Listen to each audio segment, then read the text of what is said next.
నమస్తే అండి.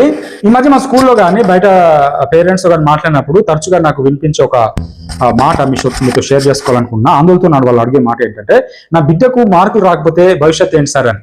నిజం చెప్పంటారా?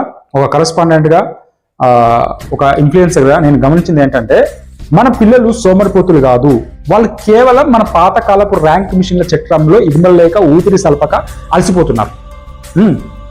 ఒక నిమిషం ఆలోచించండి. మీరు ₹1,00,000 పెట్టి ఒక ఖరీదైన స్మార్ట్ ఫోన్ కొన్నారు.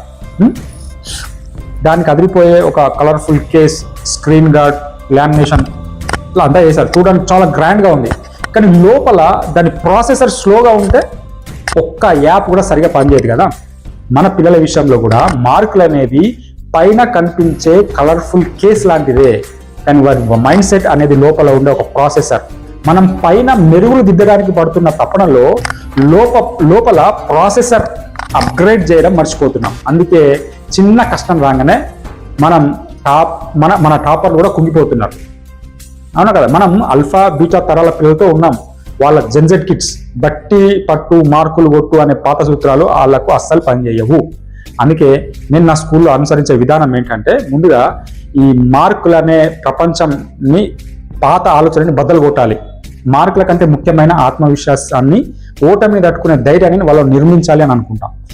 పరీక్షల గది దాటిన తర్వాత కూడా సొసైటీలో ఒక లీడర్గా నిలబడేలా వాళ్ళని తీర్చిదిద్దాలి. ఇది మా విధానం.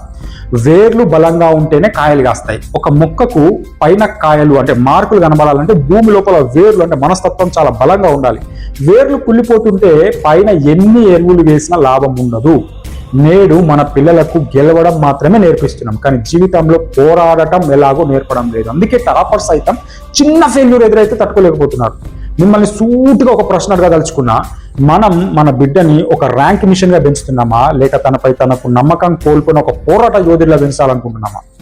మార్కులు అలాని రేసులో గెలిపించవచ్చు, కానీ ఒక స్ట్రాంగ్ మైండ్ సెట్ మాత్రమే జీవితాన్ని గెలిపిస్తుంది ఫ్యూచర్లో. పిల్లలు ర్యాంకుల కోసం వేటగాళ్ళలా కాకుండా అర్థవంతమైన జీవితాన్ని సృష్టించుకున్న ఒక మేధావులాగా మారుతాం.